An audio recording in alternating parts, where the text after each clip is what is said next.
It happens late at night, after 10 and before 4.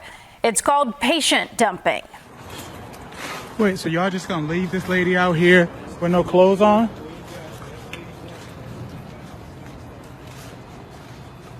That is not okay. Due to the circumstances of what it was. Then you all need to call the police. So you all are just gonna leave this lady out here like this? Are you in pain?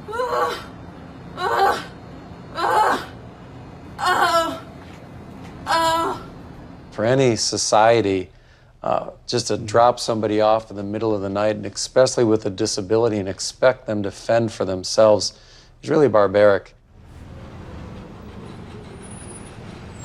And if a hospital wants to make the most profit, they want to get the most number of people in the beds.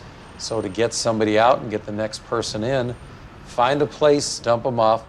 Because if your heart really is to help those in need, on the one hand, but on the other hand, if somebody else's heart is profit, how can you reconcile those two?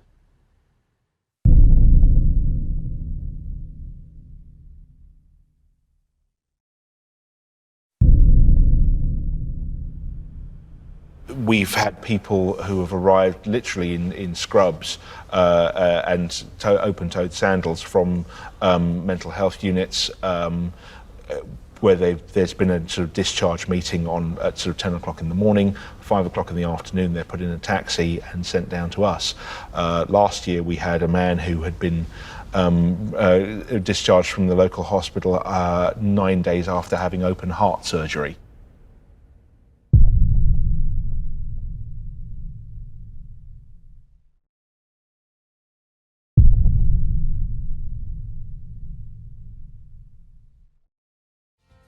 Hi, I'm Emily, a talent community manager at United Health Group.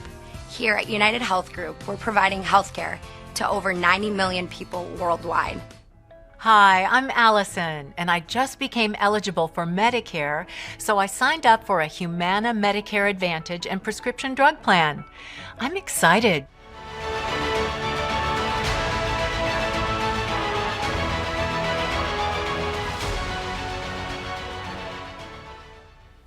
The NHS has been repurposed from a public service to something for profit extraction.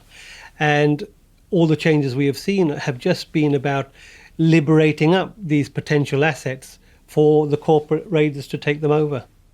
Healthcare is a multi-trillion-dollar opportunity if you listen to any of the lobbyists.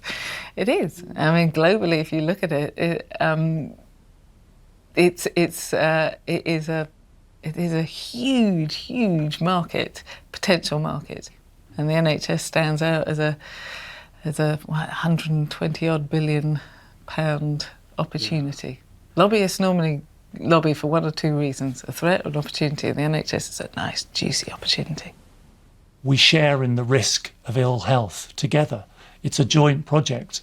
We fund it together. We share that cost fairly. That's the essence of the NHS. What's truly worrying about the way in which the NHS is moving is that whole essence is being fractured and undermined by the involvement of the private sector and by the underfunding process. If things continue unchecked, and this really is a juggernaut which is accelerating and seems to be in its final stages, then we will end up, I think, and we already are, in a situation where there's a two-tier system. You will never abolish the NHS. The NHS simply becomes eventually, ultimately, a third-class basic service. The biggest open secret in Britain is that the National Health Service, the NHS, is under attack. This war on a unique institution is not new, but has entered a dangerous new stage.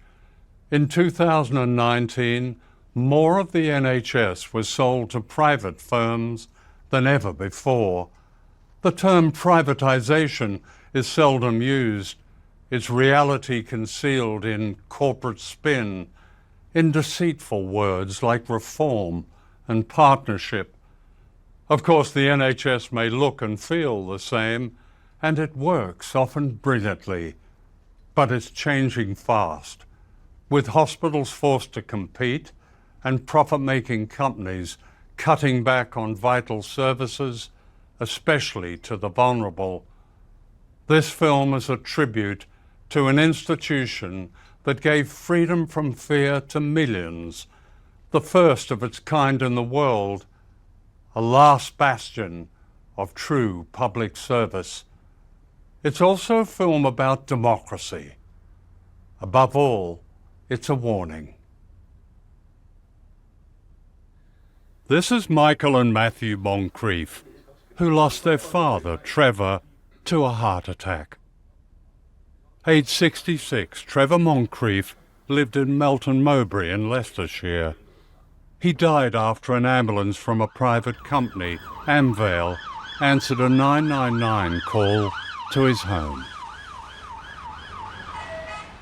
The ambulance pulls up and they've gone in to the house and seen Matthew performing some rudimentary first aid on my father.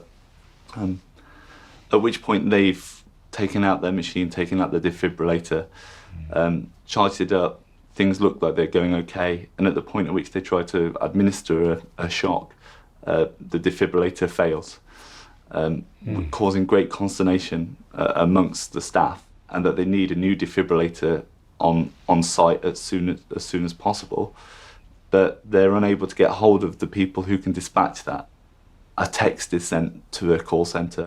They left messages with the call centre and text in the middle of an emergency. Absolutely. So no one directly spoke to someone who would actually be able to dispatch a new ambulance with a working defibrillator. The ambulance staff recommend that my brother calls the fire service to get a defibrillator on hand, because they're known to keep them on their trucks. And the fire service are dispatched to my father's address, and they arrive and they do have a defibrillator.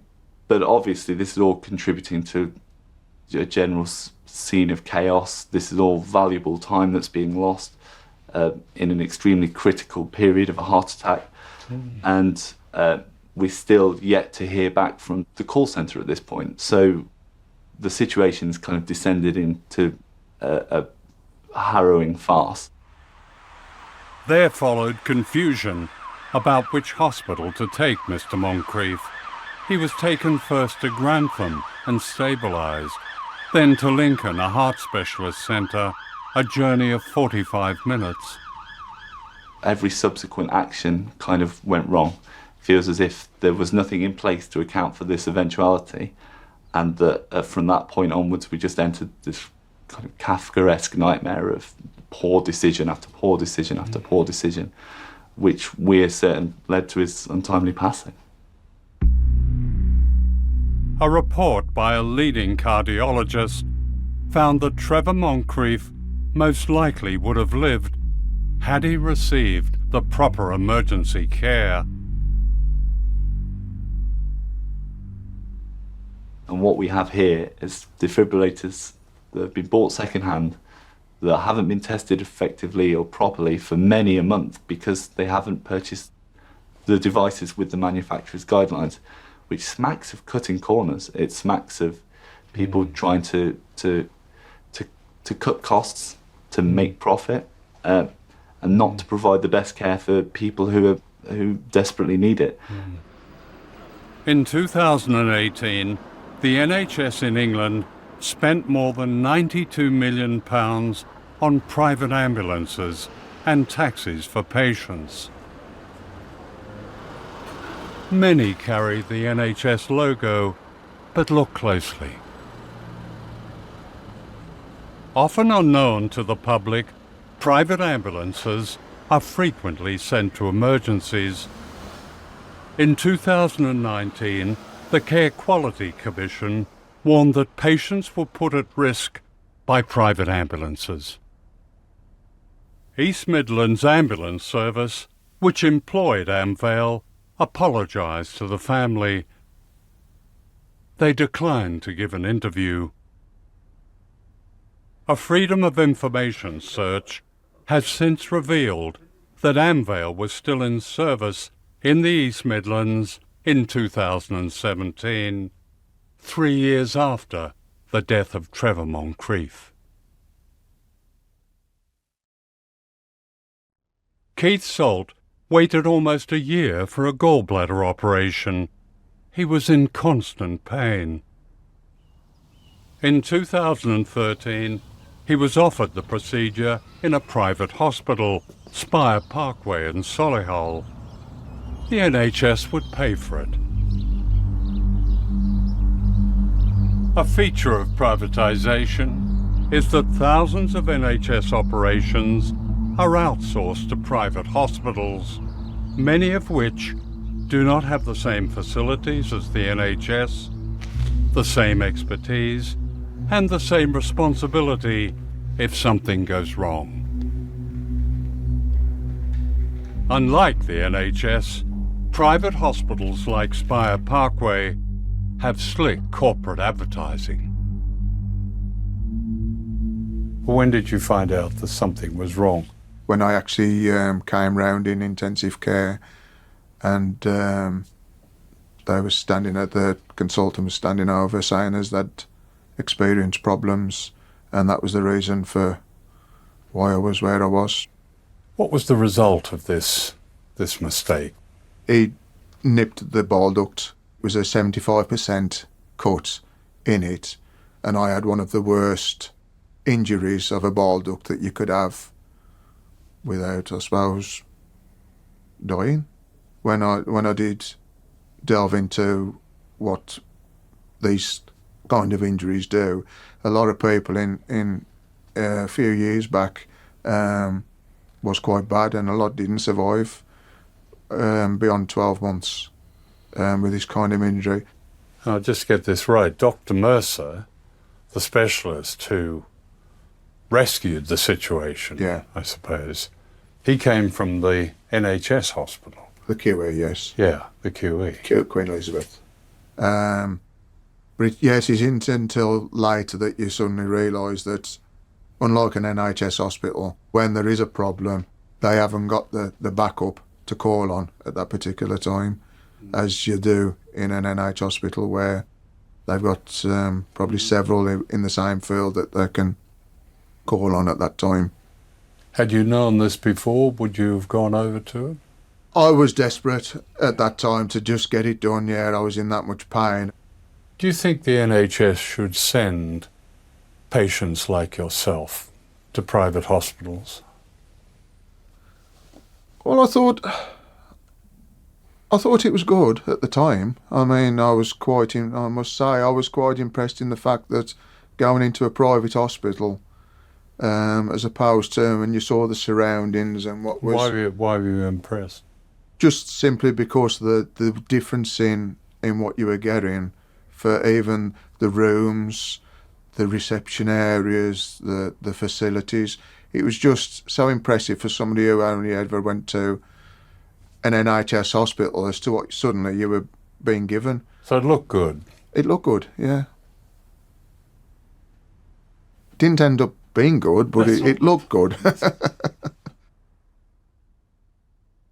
In 2015, following Keith Salt's operation, the Care Quality Commission published this report on Spire Parkway. 4 years later, Spire Parkway's safety and surgery were rated good, but the hospital still requires improvement. Did Spire Parkway Hospital ever apologise to you? No. Did the surgeon who did it, did he ever apologise to you? No. I'm proud about the National Health Service. It's a piece of real socialism.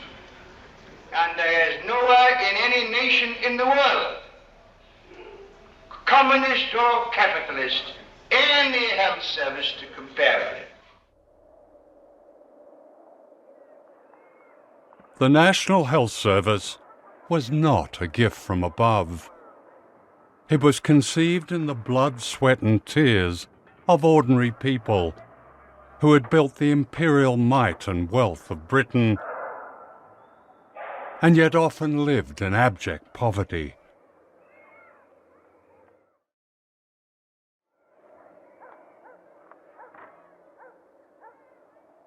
In the 1920s and 30s, modern healthcare was a luxury.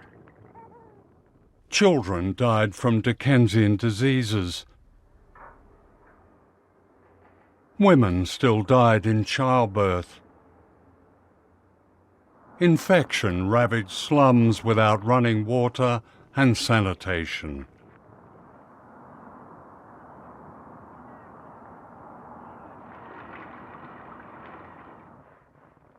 Britain's deadly disease was class.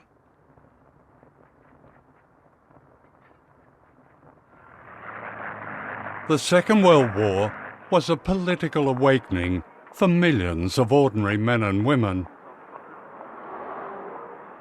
In 1942, a committee chaired by the economist William Beveridge warned that the war was a revolutionary moment.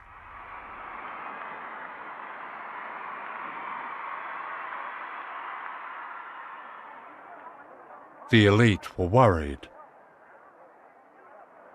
What would happen when the soldiers came home? For many Britons, the war had been fought not only against fascism, but for a new Jerusalem of decent homes and jobs and healthy lives. The Beveridge Report proposed a welfare state and the world's first national health service. Winston Churchill and the Conservatives opposed it. In the 1945 general election campaign, the war hero Churchill was not always welcomed in the industrial heartland. Can you hear me? When we are asked what is our policy, I can only tell you that an enormous mass of work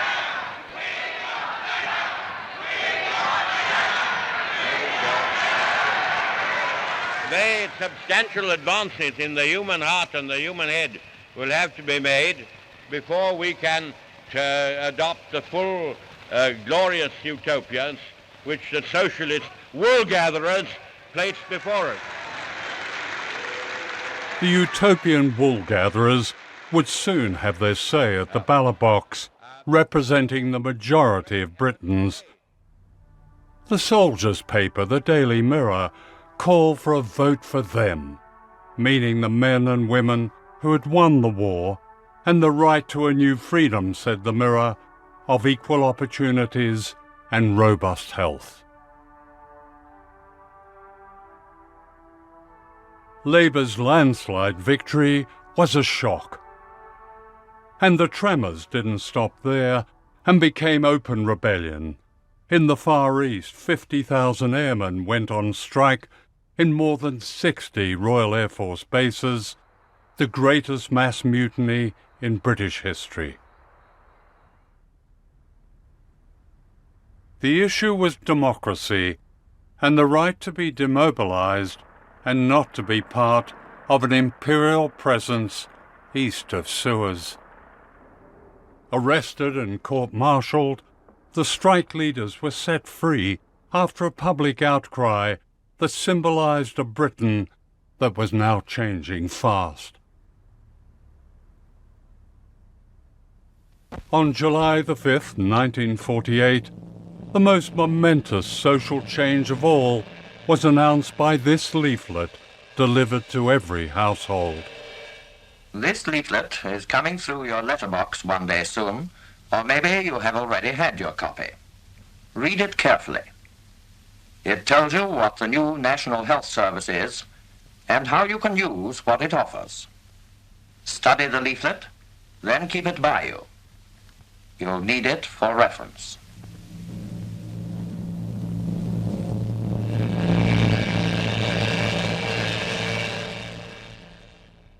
The NHS was founded in 1948 to give people freedom from fear of healthcare bills at a time of great need and distress. And that fundamental principle of freedom from fear, on the basis of a national health service providing healthcare for all throughout the UK, on the basis of need, not ability to pay, and free at the point of delivery, That's been an enormous, an immense, and an important achievement. I mean, my father was a general practitioner in the 30s. He became absolutely convinced that that system, which was effectively a market in health, people had to pay.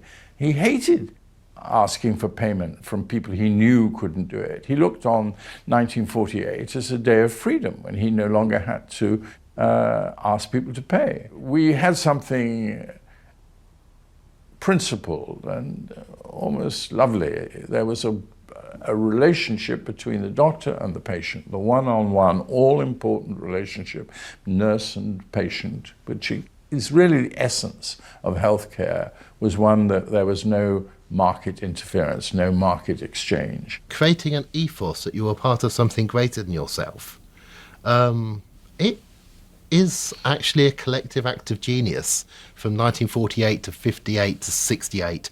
I was born in 68, and I was born in a country with almost the best infant mortality rate in the world, the best place to be born. I was born in a city which had the first baby incubators, there. We were at the very forefront of health.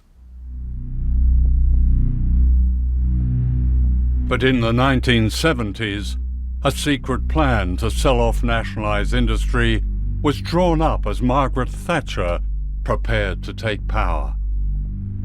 Nicholas Ridley, a close ally of Thatcher on the far right, advised a preparation for return to the private sector by stealth. In the same year, the American management consultants McKenzie and Company proposed that NHS hospitals should be like hotels and charge patients a daily rate.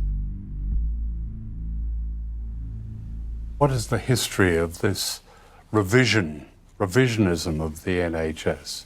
The real attack, the real decimation started in the late 80s under Margaret Thatcher, and her two advisors, Oliver Letwin and John Redwood. How did they express that?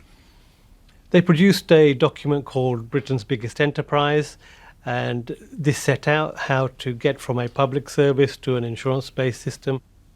They knew that whatever they did to the NHS, if they took it away from a public service, there would be a huge backlash.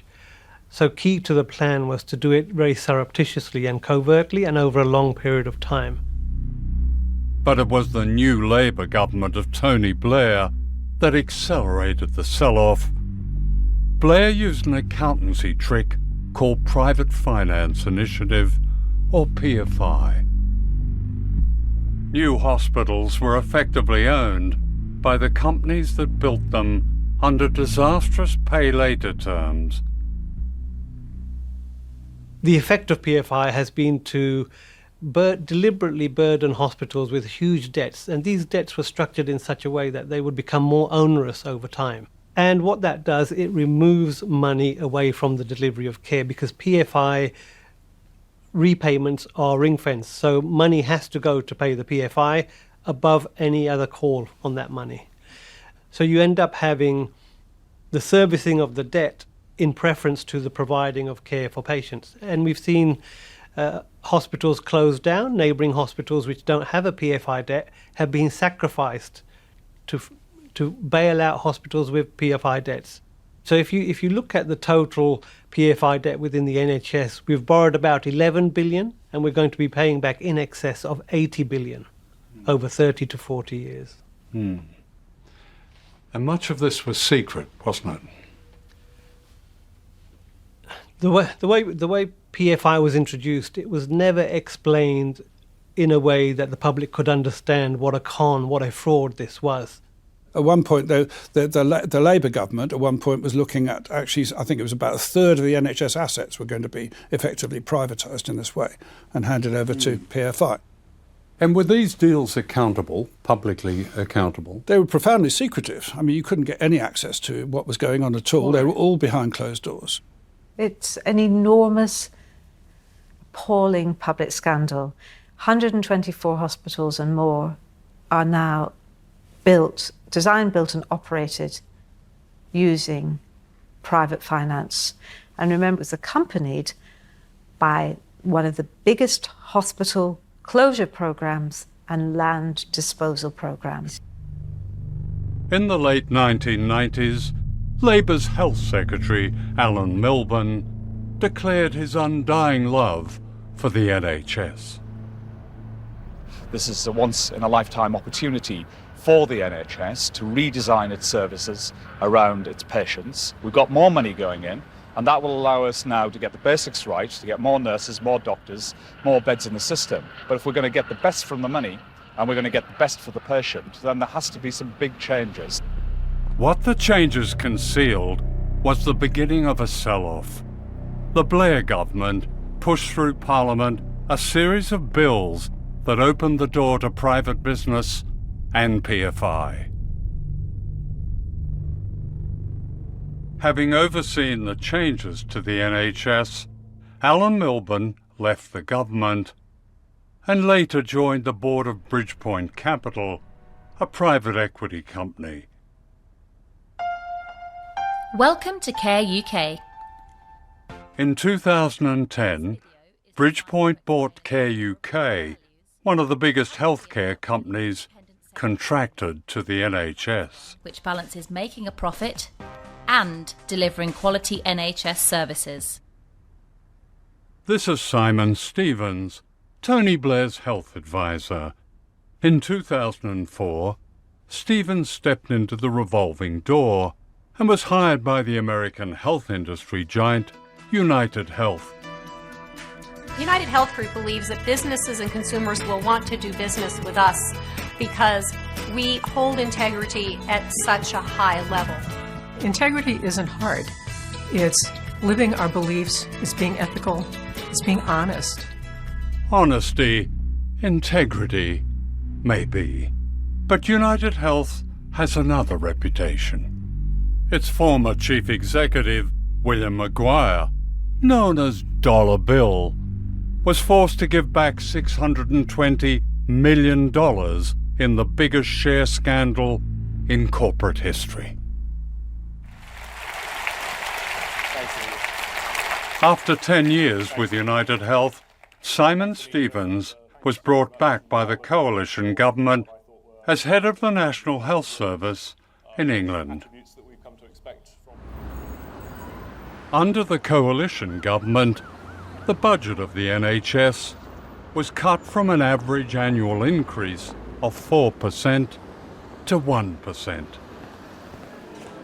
Thousands of doctors and nurses have left the NHS, which now has one of the lowest bed capacities in Europe.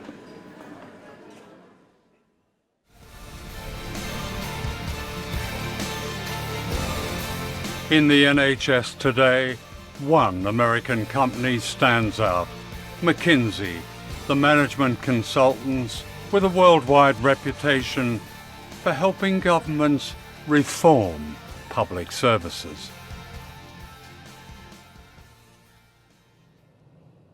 If you look at the documents that I've got from around 2010-11, so this is when they really ramp up the privatisation, the reforms of the NHS, and you look at McKenzie's involvement there, they are attending meetings of the management board, the steering group that sets up these new structures within the NHS. This is a McKenzie document. It's about designing the new system, and they have set the agenda here. This is a great document. This is them discussing the new organisational design. So you have an American healthcare model. So they're looking at Kaiser Permanente. It's lots of glossy pictures of Kaiser Permanente, smiling patients and doctors. I think the management of the NHS have become dependent on the management consultants. I think it seems to be no longer does a management ever sit down and actually draw up its own plans. They actually bring in somebody else. And at the end of the day, all you're getting is, the management consultancy kind of approach, in which, you come along, you ask a management consultant the time, he borrows your watch, tells you the time, charges you £1,000. And we've got that right across the NHS,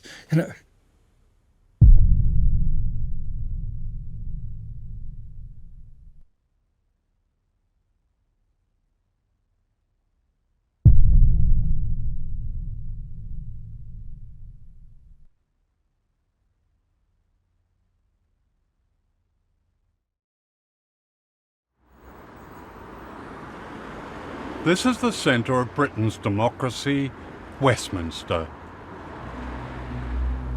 Unknown to many of us, a network of pressure groups, lobbyists, and right-wing propagandists have their offices in the streets that border Parliament.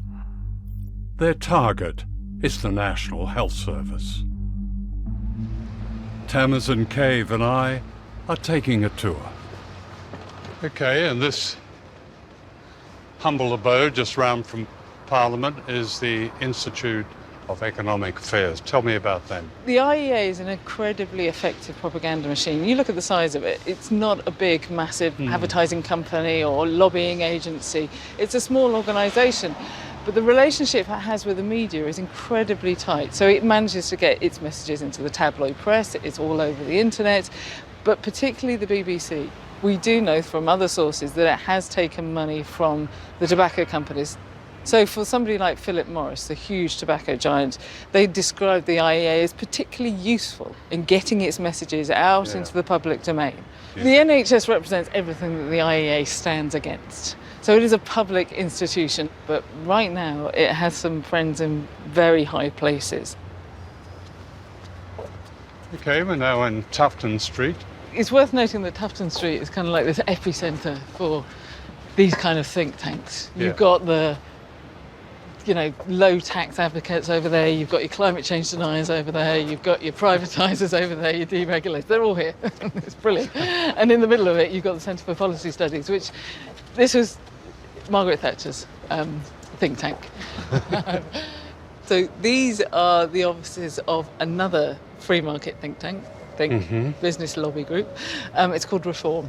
And this is it's sort of a younger version of the CPS, basically. And it was set up specifically to lobby for privatisation of public services. So not just the NHS, but education and justice and the like. The brilliant thing about Reform, very clever this, they set up a kind of front group. So it wasn't enough that they were then saying the corporate messages in the press. They set up another group. They set up a thing called Doctors for Reform, which brilliantly was led by a GP, one who specialised in Botox, but distinguished specialist. Exactly. And he can reach parts of the media that a think tank can't. They're all round the honeypot, aren't they? They're all close to power, because just down the road there is the Department of Health. Yeah, I mean, imagine the corporate interests lined up. They are literally behind the Department of Health. It's very, very handy. Okay, here we are in Bressington Place, just off Victoria Street. Portland House, what's in there? This is the office of the trade body for all the other companies that are looking to get their hands on NHS money. So all the big outsourcers. You've got in there Care UK, biggest NHS contractor there is at the moment. You've got Virgin, they picked up £2 billion worth of NHS contracts in the last 5 years. You've got Bupa in there, hundreds of £1 million of NHS work. And there's the arm of the biggest US health insurer, which is called United Health. Their tech arm, Optum, is a member of this organisation as well. It's called the NHS Partners Network, and it paints itself as kind of part of the NHS family. They are investing in influencing the government. It is an investment they made, a tactical investment, because it delivers a return. I spoke to a leading lobbyist, Andrew Haldenby. The health service is a public service. Why should it be privatised? I think the health service is a lot more of a public-private mix than people may sometimes think, and actually was right back at the beginning. So, GPs, a very, very crucial part of the health service, have always been independent contractors in effect. They have their contracts with the NHS, but in many ways the main thing I have to say is that the health service is this mix. It's this mix of public financing and a lot of private delivery one way or other that has built the health service we have today with its strengths and weaknesses, and I think I really strongly think that it should continue to be that mix going forward. But Reform has advocated, for example, the introduction of payment in the health service. I think you called it a membership charge, and the people staying overnight in NHS hospitals should pay a hotel charge. The idea of a sort of membership fee was put forward by Norman Warner, who is a Labour peer. What he was trying to answer the question in a pamphlet for us, how do we get citizens of this country to take their health more seriously? So he suggested, just as an idea, a £10 a month, if you like, membership fee, which is not a huge amount, but it would be enough to sort of give people, if you like, a sort of personal stake in thinking about their own healthcare.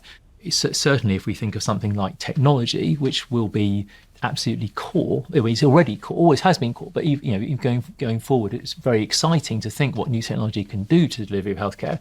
That at present can only really be done in partnership with the private sector. The new IT system in the health service was installed by private companies and was a total catastrophe. Well, yes, I think there may be one minor thing that came out of it, so we can say nearly a total catastrophe. All this wheeling and dealing behind closed doors fed into the 2012 Health and Social Care Act, which promoted privatisation and changed the NHS as never before. It's a very large act. It's over 450 pages long. And it's really the act that enables both the dismantling of the old system that was in place from 1948 and a switch to a newer system which is much more modelled on the US healthcare systems of the US. See, people watching this will be shocked to hear that their health service has been and is being dismantled. One of the founding duties on the Secretary of State in 1948 was the duty to secure and provide health services throughout England for everybody. And that's the duty that has been abolished. That duty to provide has gone. The Secretary of State has a much weaker duty to promote a comprehensive healthcare, but the duty to provide services in accordance with the Act has gone. And as well as that, there is now a requirement to contract, a duty to arrange services instead, which is really legalese for contracting, and the way in which our government and NHS England is choosing to interpret it as commercial contracting. This external market created by the Conservative and Liberals in the Health and Social Care Act was a monstrous piece of legislation. It was also a grotesque lie on the British public. Both the Conservative Party and the Liberal Party went out of their way in the election to say that they were not going to have another top-down health service. And they produced the biggest and the most revolutionary change in the National Health Service throughout its history in the 2012 Act. Cameron went on to say it's the biggest mistake he made. And here it is, 6 years later, still creating serious damage to the health service.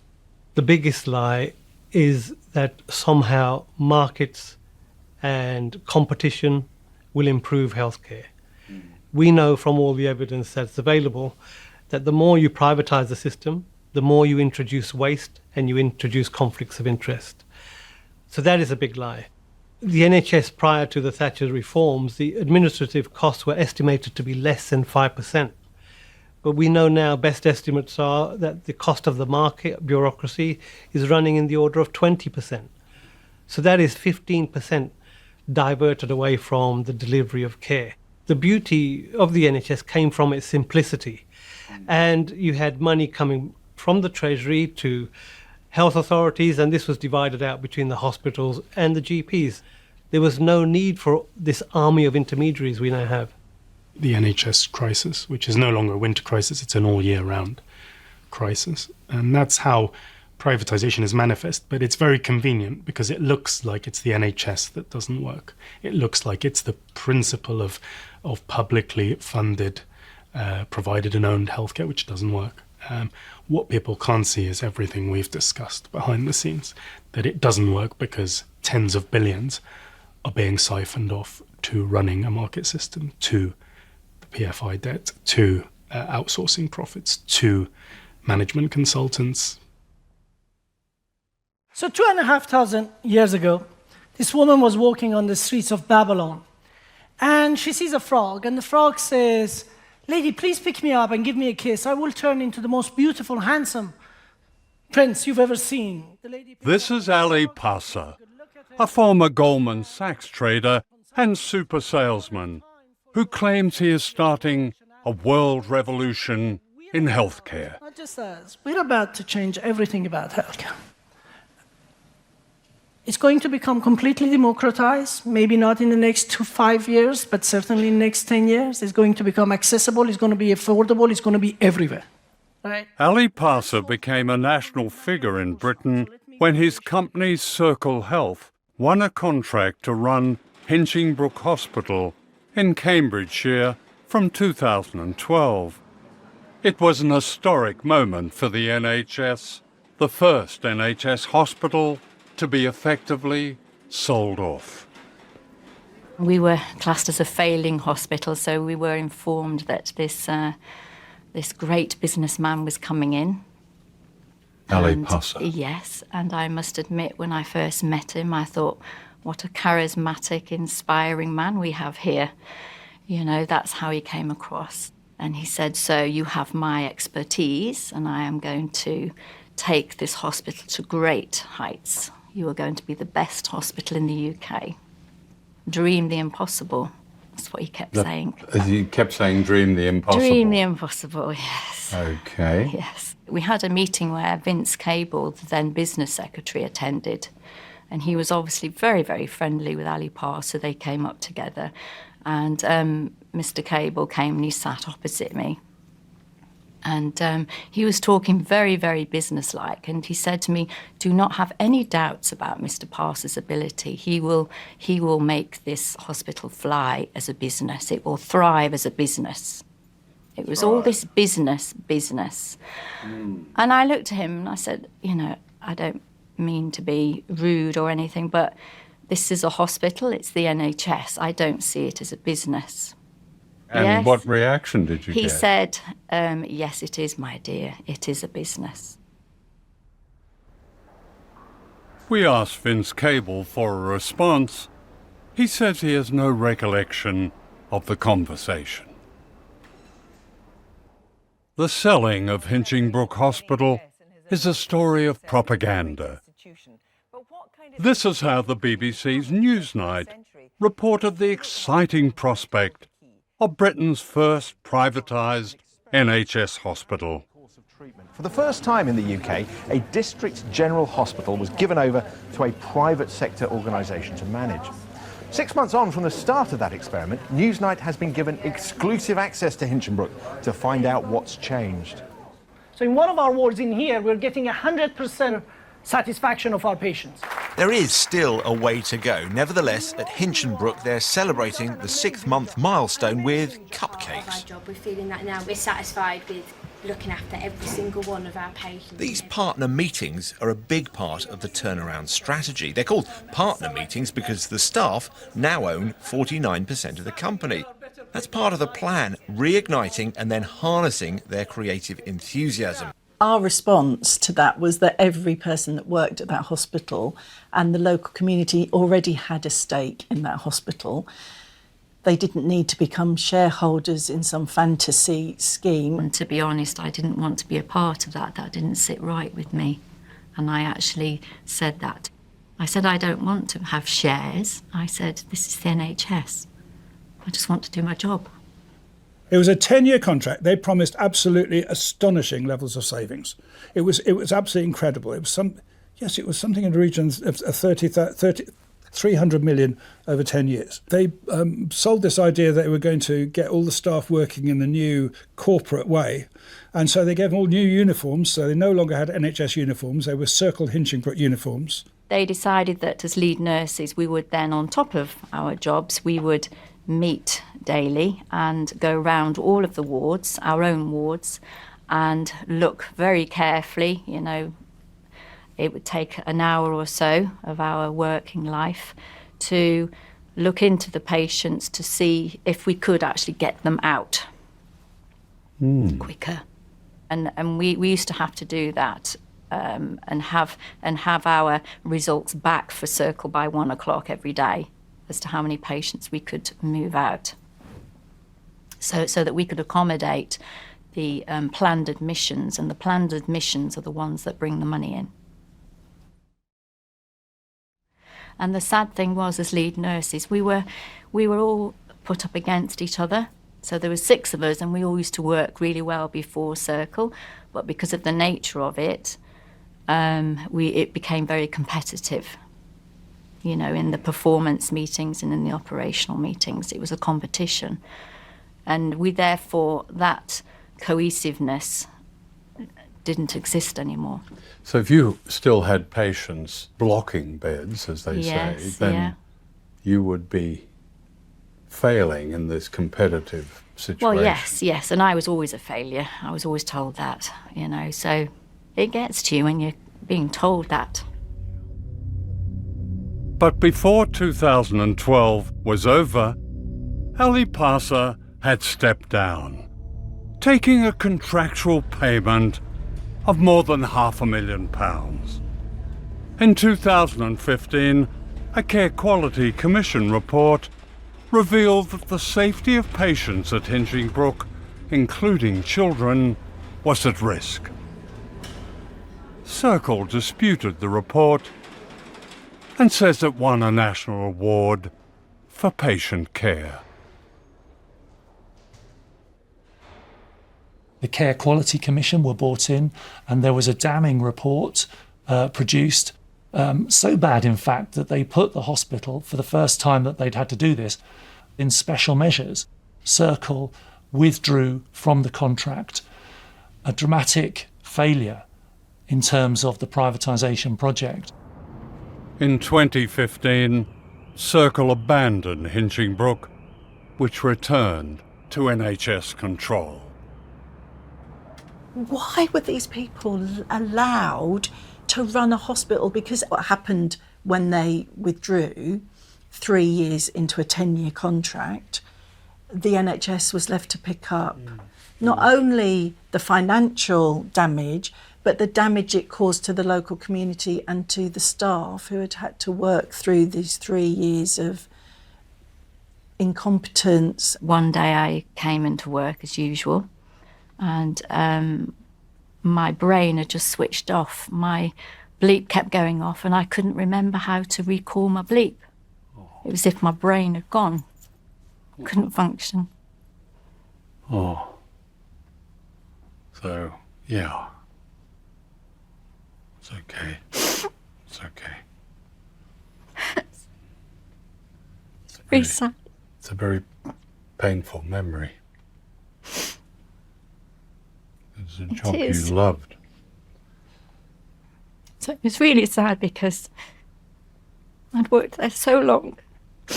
How long? 24 years. And I'd lost my extended family. Yeah. You know what I mean? The patients and the doctors, and it was a part of my life, and it was just gone. Hinchingbrook and the Circle debacle should be in stone given to any Secretary of State for Health in terms of what could go wrong, did go wrong. Privateers have no place in the NHS. They are there to make a profit, and patient care and health is not about making a profit. Well, doing that, I asked Ali Passa for an interview, but his spokesman declined. Here is Ali Passa again, promoting what he called his next project, a company called Babylon Health and its app, GP at Hand. This gives you a doctor on your smartphone or a robot. This is the Conservative Health Secretary, Matt Hancock, who believes technology offers a new utopia for the NHS. He's one of Babylon's biggest fans. Secretary of State for Health, Matt Hancock, is very keen on this. Well, I suppose he is, but I mean, you know, I don't have much confidence in this guy's ability or his judgment. I mean, he just, you know, he also appeared in that crazy advertorial, didn't he? I mean, that's the other thing. You know, a big question about what is his links with this company. He's prepared to appear in an Evening Standard double spread paid for by GP in hand, paid for by Babylon. I mean, that is just questionable, I would say, and to give personal endorsement to one particular piece of software. I think if you're looking at the cost of the NHS and somebody comes along and says, I've got a bit of technology here that can replace an awful lot of expensive clinicians and do their job just as well or better, particularly if you're already biased towards tech, you might be uncritically enthusiastic, which I think Matt Hancock has been. In its long-term plan for the NHS, the government wants to replace thousands of GPs with consultations by video and app and robot. This young woman, let's call her Ellie, isn't feeling well. But she doesn't go to the doctor's office. He comes to her via an app called Babylon Health. Hello. Hello there, this is Dr. Butt from Babylon. Thanks very much for choosing us for your consultation today. How can I help? The last few days Ellie explains that her eyes itch. Why do you think so many of your colleagues in the medical profession have expressed quite serious doubts about Babylon? So I think those doubts will be very quickly dispelled by some of the recent reports that have been published. So you may have seen that there was a report published by the regulator, the Care Quality Commission, who inspected our services and found them to be good. There's also been a report published yesterday. This is an NHS England commissioned report, an independent evaluation that has shown overwhelmingly that patients and GPs are really satisfied with these services. I mean, there have been quite some claims. The claim that your chatbot achieved a higher score in a medical exam than human doctors. I mean, that wasn't true, was it? So it was true for the test that we did. So the test itself was extraordinary. According to doctors working for you, I think at the time, answered only something like 15 of 50 questions. And yet Babylon claimed, as a result of that, that the chatbot had intelligence equivalence with human doctors. What we found, which was really interesting, is actually there's a huge amount of variation in actual human doctor performance, so when it comes to accuracy, and that ranged from as low as 64% right up to 94%, with an average of 80%. And then when we did the same testing with our AI products, we were able to show that the AI performed at about 80%. You've said that the majority of the medical profession are, and I think the word you use, are askance at Babylon's virtual doctor. What's wrong with it? I think probably the bottom line is it's a completely mistaken idea. So it's based on the idea that you can reduce people's health problems down to perhaps some very simple sort of yes-no questions, predictably churn those through a machine and come up with the right answer every time. I think there are two big issues with that. Number one, it doesn't work a lot of the time for anything that's more than very straightforward.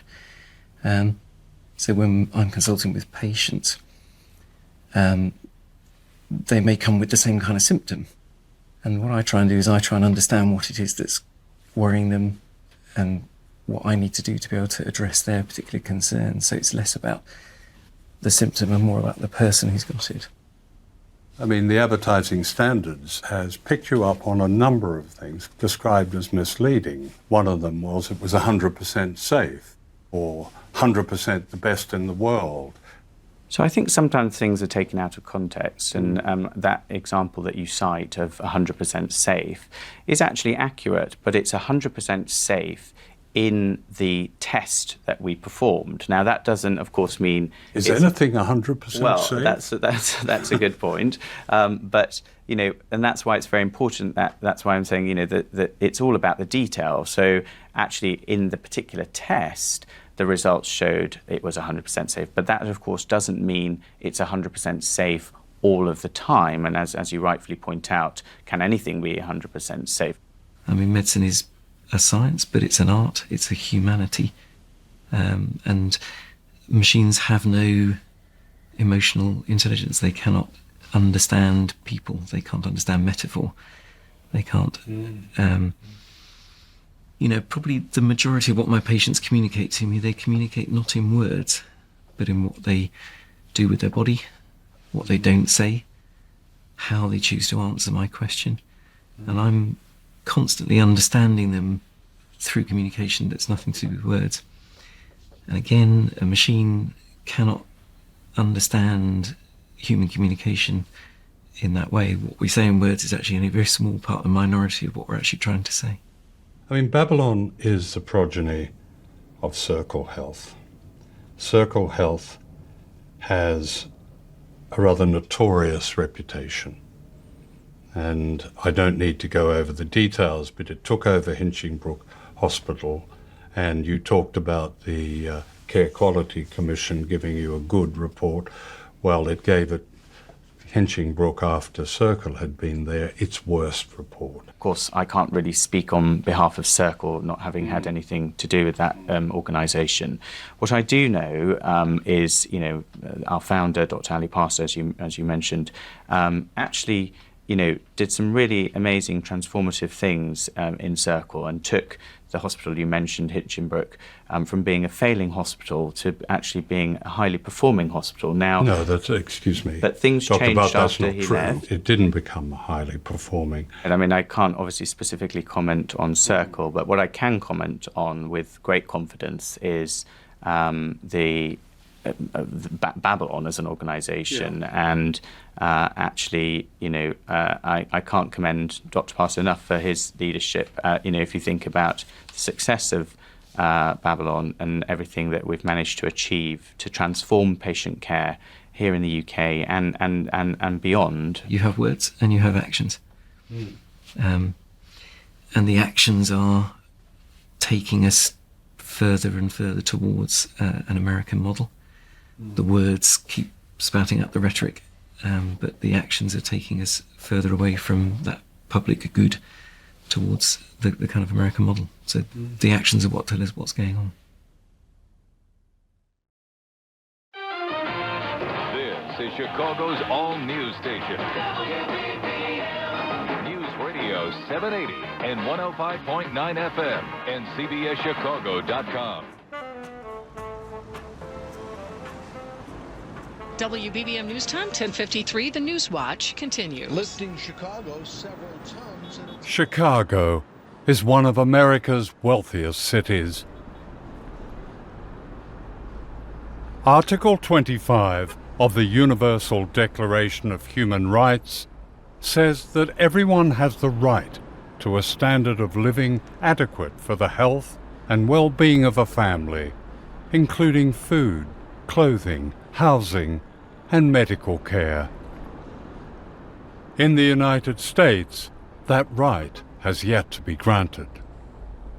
Instead, a group of health insurance companies dominate the healthcare industry and often decide who shall live or die. As many as 87 million Americans cannot afford health insurance, or their insurance is made virtually worthless by excess charges known as deductibles. At least 20,000 Americans die every year because they can't get treatment.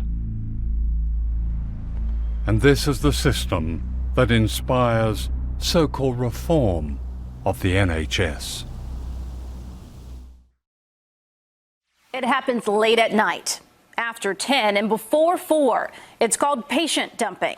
This woman says it happened to her, dumped at a homeless shelter by a nursing home alone. Had you ever heard of patient dumping before? Never. She says 2 men in a white van drove her here to the Pacific Garden Mission and dumped her right here at the mission's front gate. It was the middle of the night.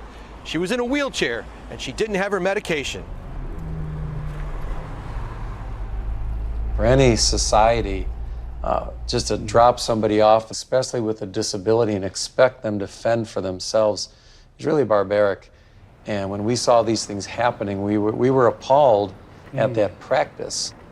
In the United States, the dumping of patients is so common that this hospital patient was caught on CCTV being dumped at a refuge. People just want to get rid of the person, and at whatever cost, find some place where somebody can go to and just dump them and get out of there. Let's move on to the next person. And if a hospital wants to make the most profit, they want to get the most number of people in the beds. So to get somebody out and get the next person in, find a place for a person to go to, and if you can't, dump them off, because they know that an organization like ours, we wouldn't leave them out there. Yeah. So they're really trusting the goodwill of the organization.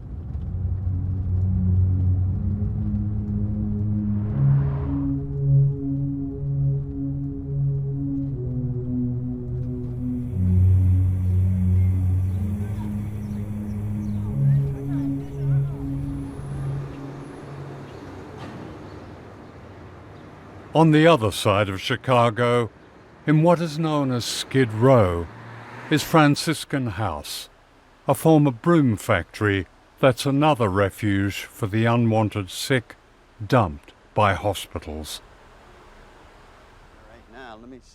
They do their best here, but it feels like a warehouse for expendable people. When this is full, how many does it hold? This dorm here is 148. Right. All right.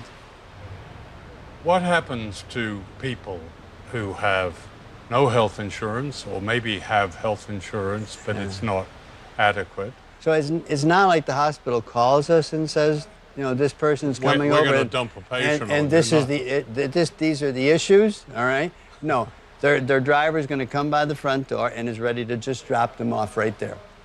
Some of them have possibly had some surgery. Some of them might be psychiatric patients. Yeah.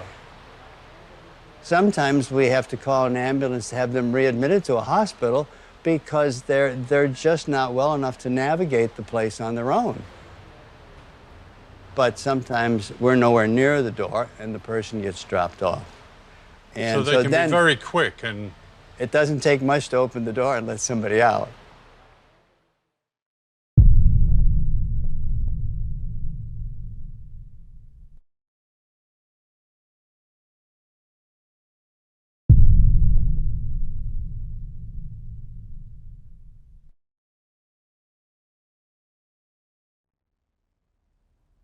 Wendell Potter was the chief public relations executive of Cigna, a giant health insurance company.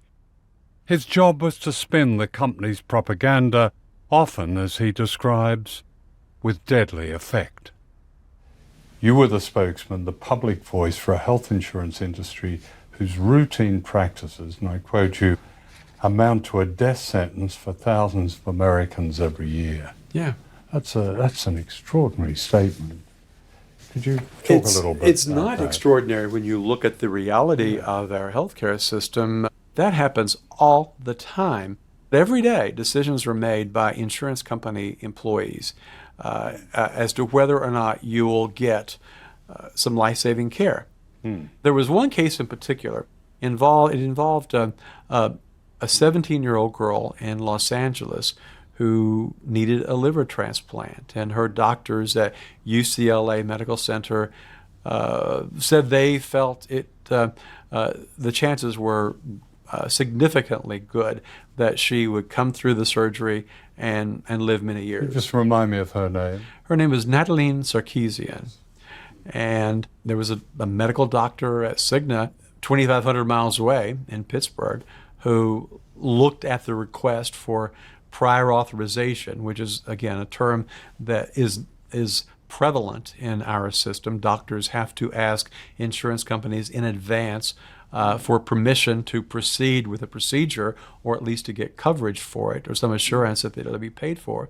So that was what happened. The doctors who attended and were going to be doing the surgery asked Cigna, and a medical director said he didn't think it was medically appropriate for Natalie.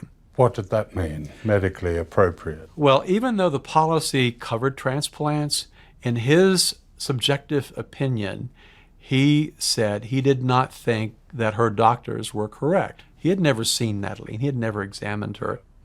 Keep in mind that a perfect match had been found, and the transplant had been scheduled. And the family came into the hospital on the morning that the transplant was to have been done, thinking that it would be done. But instead, one of the doctors took the family aside, took the parents aside, and said, "We're sorry, but we've not gotten clearance from Cigna." So the family decided they would try to make a big media case out of this. So what happened? It became very clear to the company that this was not a media story that was just going to go away quietly, as I was often able to make them go away. They, within an hour or so, convened, they being the CEO and the president of our healthcare division, the chief medical officer, and a few others, on a conference call, decided, well, maybe in this case we can make an exception. She was getting sicker by the day. Her other organs began to shut down, and she died about 5 hours after Cigna said it would pay for the transplant. And I just said, I am in the wrong line of work. I can't keep doing this. My job was to help perpetuate a very, very unfair, expensive, and dysfunctional system. What kind of wealth did that company have at its disposal then? There are a lot of executives close to the CEO level who make millions of dollars a year. Billions of dollars flow through these companies. They make billions of dollars in profits off of that revenue, partly to reward shareholders, or largely to reward shareholders. But a lot of the money is skimmed off or made available to conduct PR campaigns and lobbying campaigns. In 1996, Dr. Linda Pino, who worked for the insurance giant Humana, appeared before a congressional committee with this remarkable confession. I am here primarily today to make a public confession. In the spring of 1987, as a physician, I denied a man a necessary operation that would have saved his life and thus caused his death. No person and no group has held me accountable for this, because in fact what I did was I saved a company $500,000 for this. And furthermore, this particular act secured my reputation as a good medical director, and it ensured my continued advancement in the healthcare field. I went from making a few $100s a week as a medical reviewer to an escalating six-figure income as a physician executive. In all my work, I had one primary duty, and that was to use my medical expertise for the financial benefit of the organization for which I worked. This was one of those cases where the request came in. It was just a little piece of paper in my inbox. I just happened to pick it up next, and it just happened to come to me. And they had called from a hospital in California. A patient from Nevada had been on a transplant list. Heart transplant. Heart transplant. They had a heart became available, a match. Yeah. And the surgeon was ready to operate. So I called, and I thought this is just a formality because nobody would do a medically unnecessary heart transplant. You couldn't get through the transplant process. So I talked to him, he explained the situation, they had a heart available, they called him, they got him, to this hospital. So I approved it. So I stamped my little approve on it, and then just everything went to hell because it was a $500,000 transplant.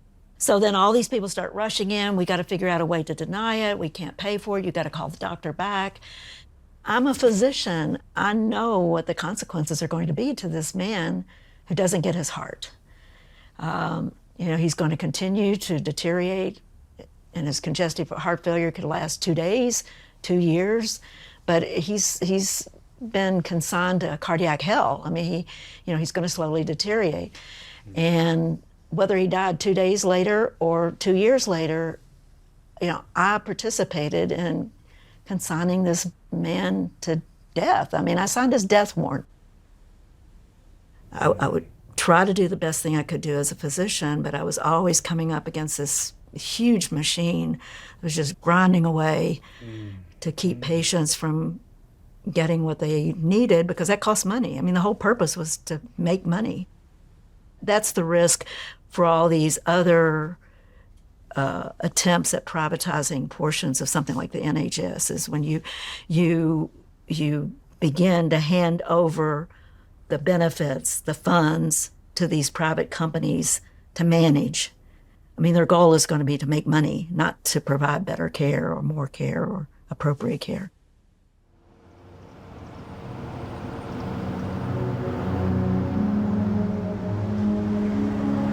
This is the town of Wise, Virginia, in the mountain country of Appalachia, where some of the poorest Americans live. The coal mines once gave people here a precarious life. Today, many are unemployed and unwell.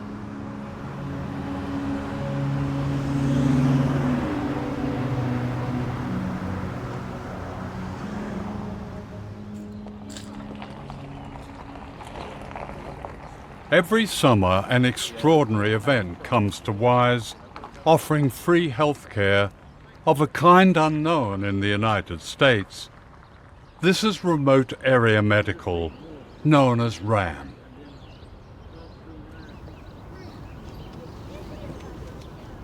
It's a wonderful community that comes together and actually looks out for each other.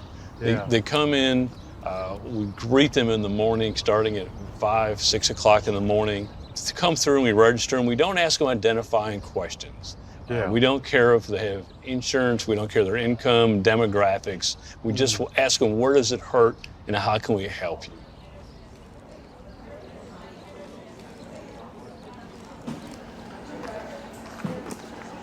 RAM is like a pop-up wartime field hospital run entirely by volunteers and set up in an agricultural showground. It's as if the NHS has come to town.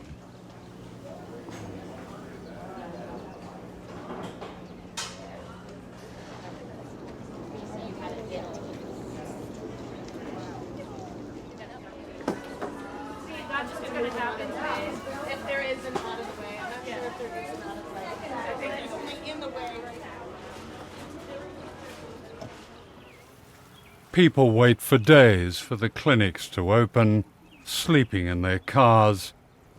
Most of them have no other hope of medical care. You're going to stay in the car tonight? Yep. Yeah. So who are you seeing tomorrow? Dental tomorrow. You got some urgent problems? I actually chipped a tooth a week ago, and he's got a feeling she's just got a cleaning because the school does free stuff for the middle schools. Are they asleep in there? He's out. It's actually peaceful here, so. It is peaceful, isn't it? We're supposed to meet up with the plastic surgeon that did her removal of her little bump on her head last year, and so he could see a follow-up of what it looks like this year, so he could see how it turned out. So. Okay, what would that have cost you to have that done? Probably several thousand, especially to get somebody like him, because he's actually a really well-known plastic surgeon from Charlotte. Yeah. So to get him would probably several $1,000s. Several $1,000s? Yes. Whereas here you get it for free. Mm-hmm. My sister is actually utilizing this because she has no health insurance, and she's a veteran still fighting to get benefits for that. And so we brought her here to get dental work because she can't afford health insurance. Can't tell you how happy I am to be here right now, and because I have some abscessed teeth that I've been dealing with for the last couple of years. So you're going to have your teeth looked at? And I have Crohn's disease. And you have Crohn's disease. I have Crohn's. I have a lot of medical issues too, and I've been off my medication because I can't afford it. What does your medication cost? See, the last time I had it was about 6 years ago, and just for 2 bottles, they were $490-something a piece. Oh, and that would, how long would that last you? That would last me a month. And that's only part of my meds. My cholesterol's high. I'm about $1,500,000 in debt for medical bills, but I've been sued. My credit is destroyed from medical bills. Right. And so I couldn't even buy one room. My credit is so bad. I've been sued and I just don't pay them. I can't. Yeah. So yeah. This is wonderful because Appalachia really needs these kind of clinics, and I didn't know about them till 2 years ago. And tonight we're just going to sit in the car all night and wait. So you're sleeping here tonight? Yes, yeah. Sir. And you've got your ticket for tomorrow? Yep. Tell me why you're here then. Glasses and dental. Mm-hmm. You're getting a full health checkup. Mm-hmm. Why do you feel you need that? Yeah. Well, diabetes runs rampant in my family. So with this service, it gives the opportunity to stay one step ahead of it. Yeah. What are you mostly concerned about? Neck, back, 7 bulging disc, permanent pinch nerve in my back, and there's nothing they can do surgical-wise to make it better. So I miss out there helping people, but... You have a lot of pain, then? Yeah, a lot of pain, yeah. And who will you see tomorrow? I'll be seeing the neurosurgeons and those people in the medical, and then over to vision to get my vision done, because I got glaucoma on my left eye. What would that cost you to get that kind of treatment outside? Outside, you're looking at just for the surgical part about $1,000 each visit, somewhere around there. So this is like one of the best things here in Wise that they do every year. It's only this free healthcare here that offers you some kind of solution. Yeah, it helps a lot. Not just me, my wife, everyone else that's here that's camping out tonight. I wish you well for tomorrow Thank you. and that everything goes Y'all too. really to plan for you and your wife. Thank you.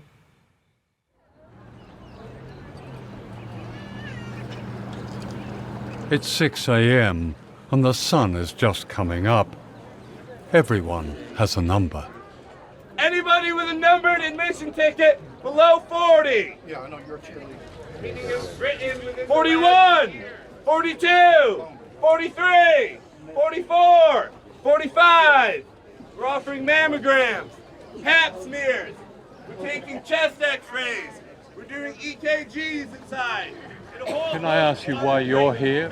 I work at a gas station, and for me to get insurance for me and my husband is over $200. That's just for vision and dental. I can't afford that making $8 an hour. You just can't. Would you like to see a free public health service right throughout the United States? I really would. I thought Trump was going to get it done, but I guess that flopped a little. To have to go out of another state to get health care services. Did you sleep in the car last night? No, honey, actually. We got here at about 3, 4 in the morning, and it took us a couple hours drive. So. Wow. And I worked till 1:30 this morning. Oh. Yeah.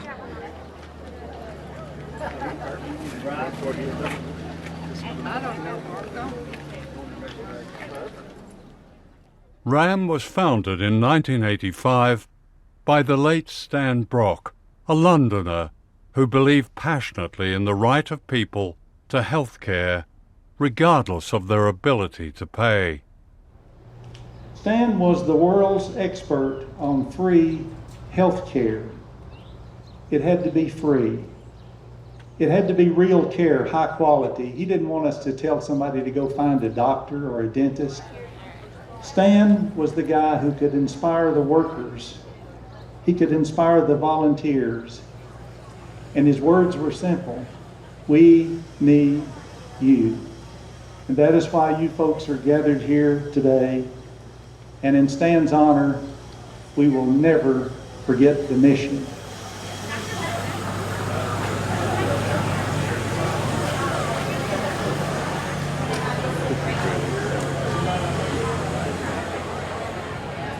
This is one of the most economically deprived parts of America.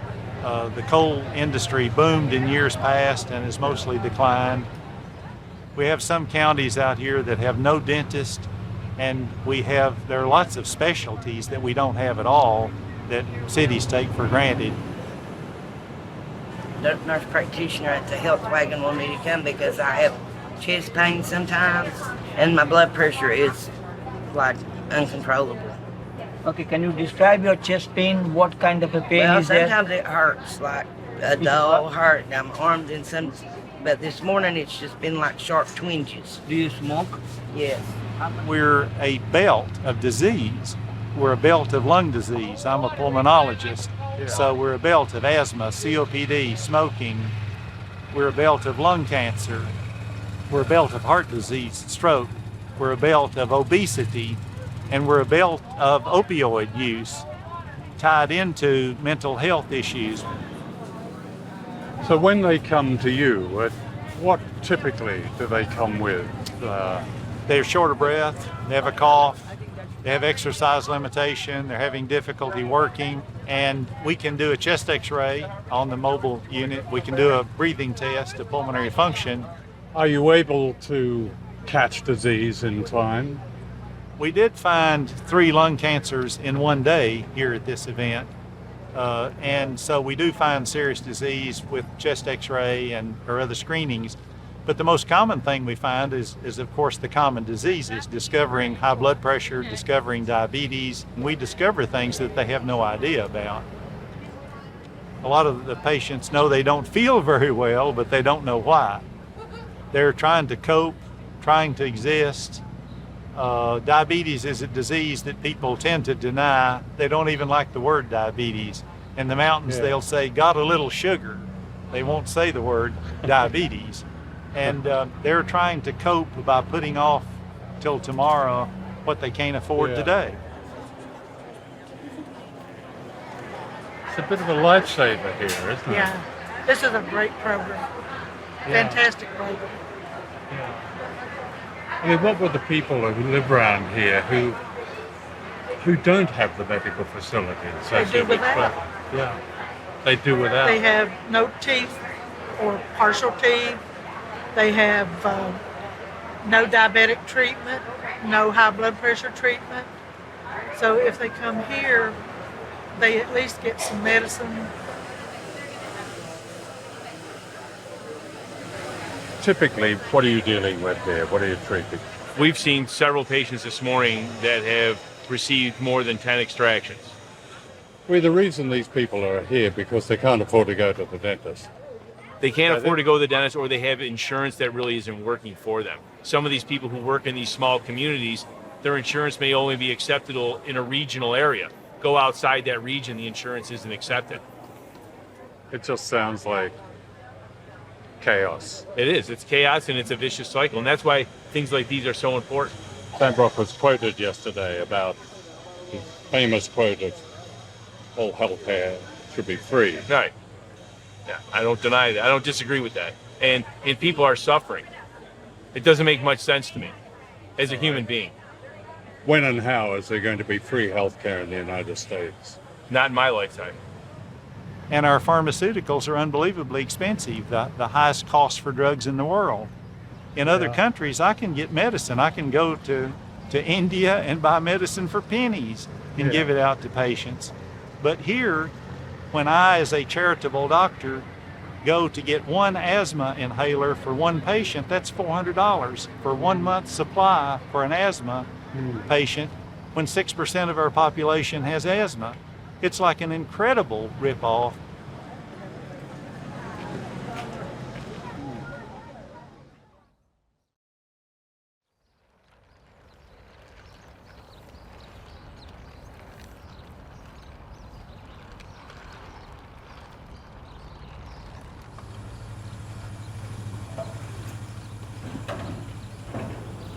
and then they were gone, wrapped up in a few hours. The lesson for us on the other side of the Atlantic could not be clearer. Could the NHS be reduced to charity that comes and goes, like this extraordinary event in Virginia?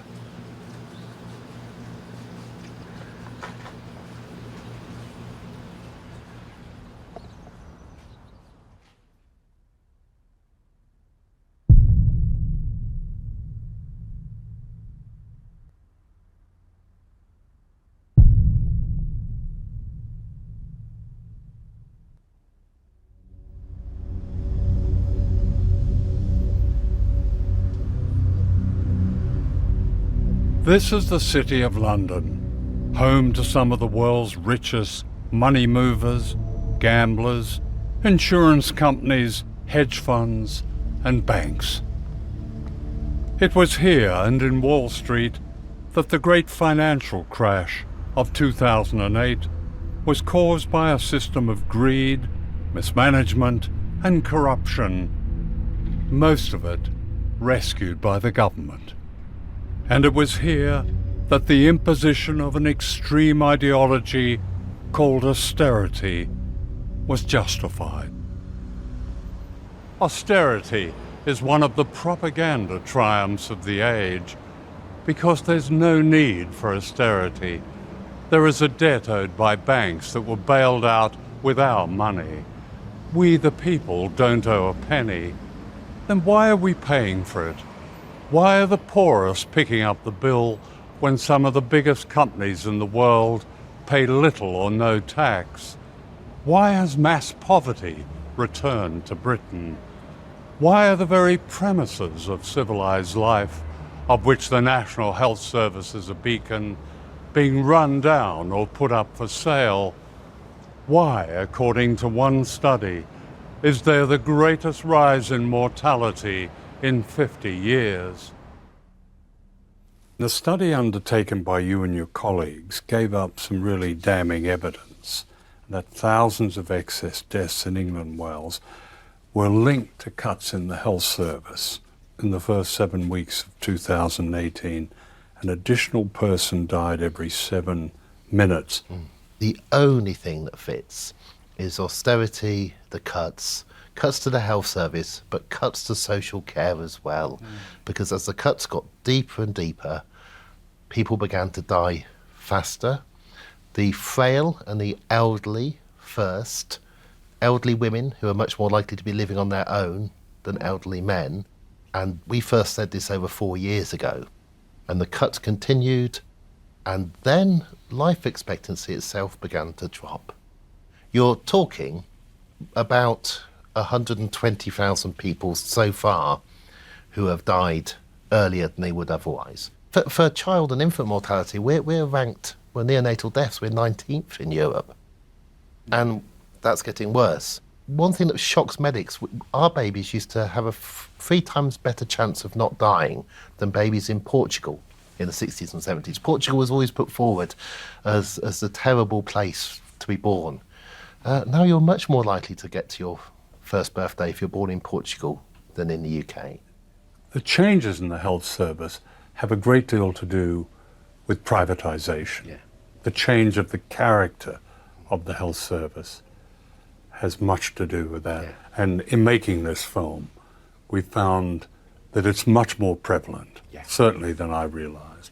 What's the impact of that?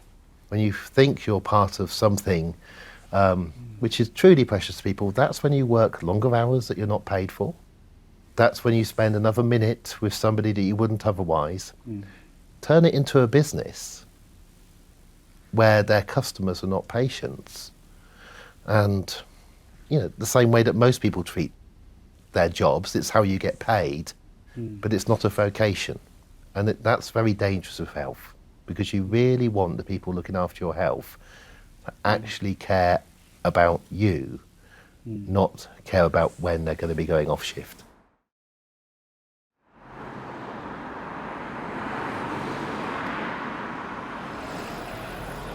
On Clapham Common in London is Glassdoor, a voluntary organisation giving refuge and food to homeless people.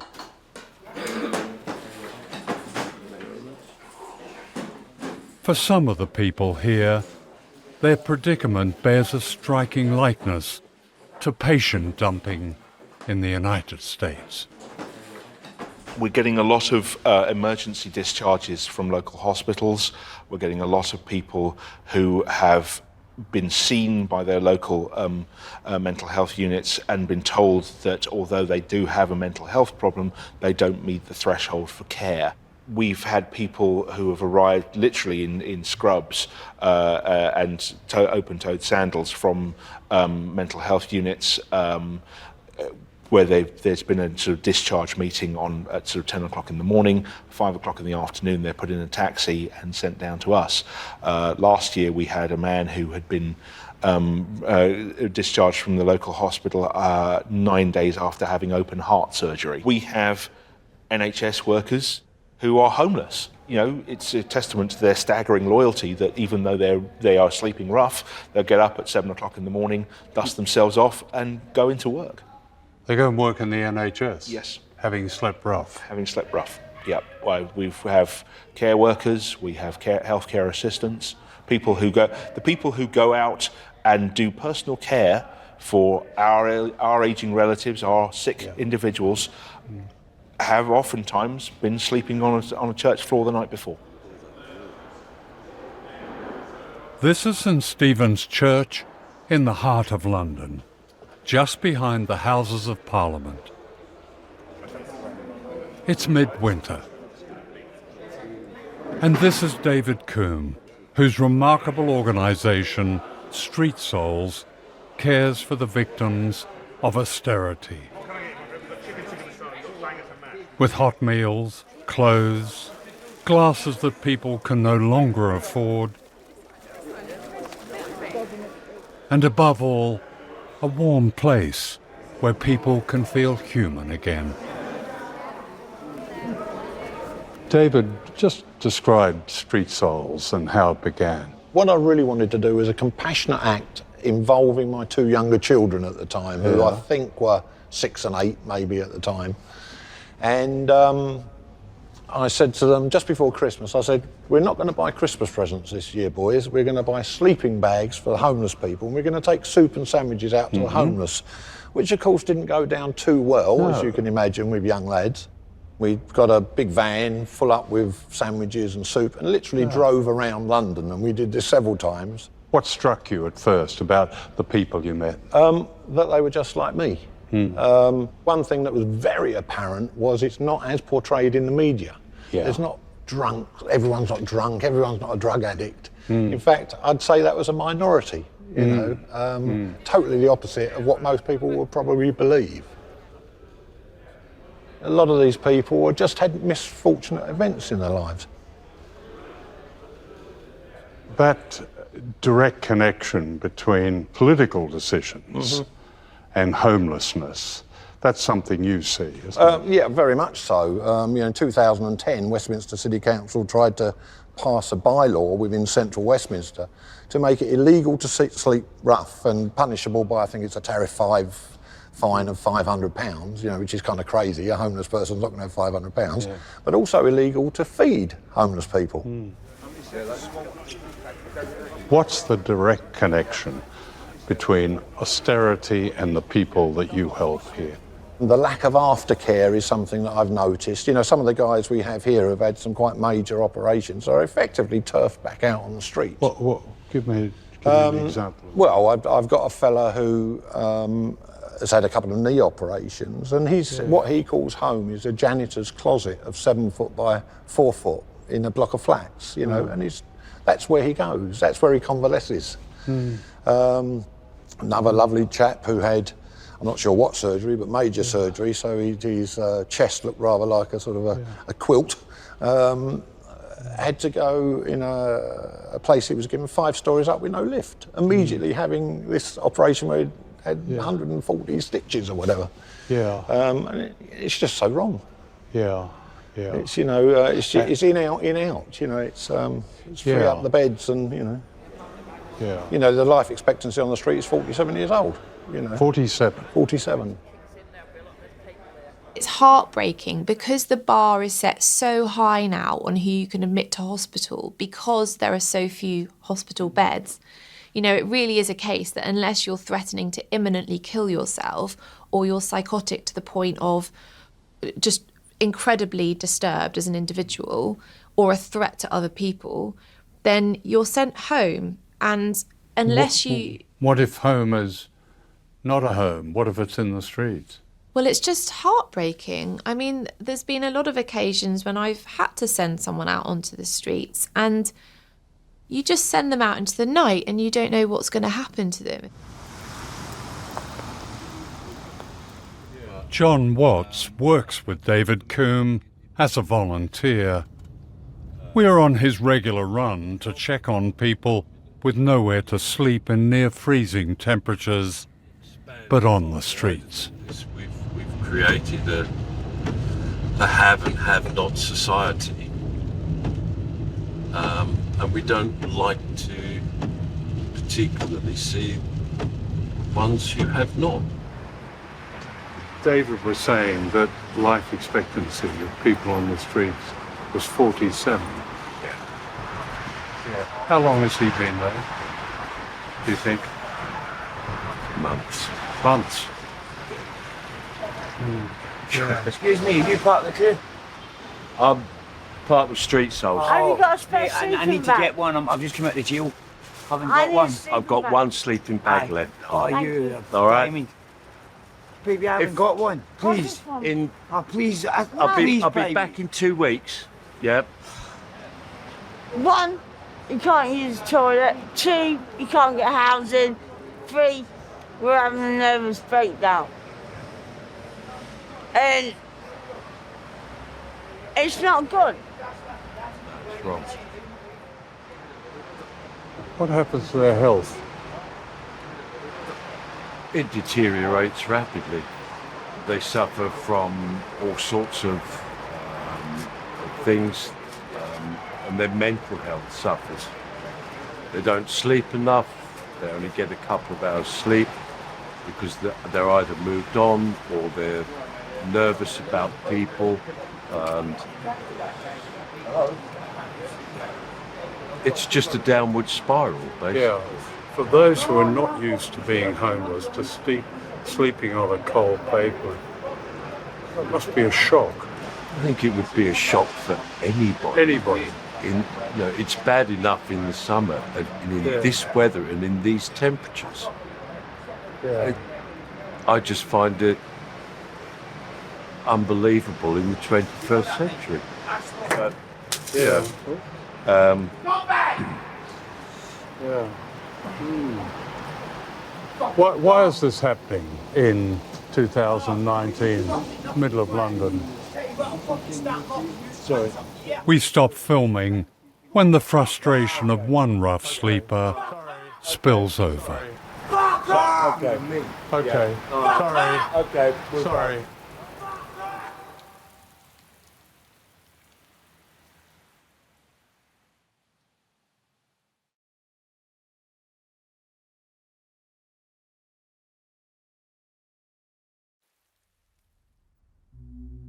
For more than 6 months, we phoned, texted, emailed, and wrote to government ministers and officials who run the National Health Service. The Secretary of State, Matt Hancock, the head of NHS England, Simon Stephens, the chair of NHS England, Lord Pryor, the Health Minister, Caroline Dinenage, the former Prime Minister, David Cameron, the former Health Secretary, Alan Milburn, and many other officials and politicians. No one responsible for the future of the NHS was available to be interviewed on the urgent issues raised in this film. Silence. If you start out with a core, a principle of wanting to care for everybody, you've already started at a foundation of value. And I mean, we've never really had that here. You know, there's never been, you know, a healthcare system that started with ethical values and said, okay, healthcare is a right, or, you know, certain other values. We've never started there and built on it so that we have a lens by which we can measure everything that's happening. You do. You have that. And if you lose that, then you'll never get it back. We gained the freedom from fear in the past. This enormous sense of relief from thinking you are no longer going to be a burden on your family. You're not just having to fear for yourself and your own pain and suffering, but the idea that your family would either have to try and look after you or find the money for somebody to treat you. And it was one of the most remarkable and rapid improvements in living standards and quality of life. That fear has come back again. It was a political decision to give us an NHS, and we got that in 1948 with the 1946 Act. It was a political decision to take it away in 2012. It only needs a political decision and the will of the people and the politicians, because the people have not lost faith with the NHS. They want an NHS. I believe they will reach a tipping point of public awareness, at which time our politicians cannot get away with the deception any longer. If enough of the general public stand up and say no more of this, if the profession can unite and realise the power they have, we can stop this very quickly. The government need to believe in the NHS, not mess about with it. They need to properly fund it. And they need to trust those that are there to get on with their work and let them get on with their work. People like you. Yes. Yeah. To trust us.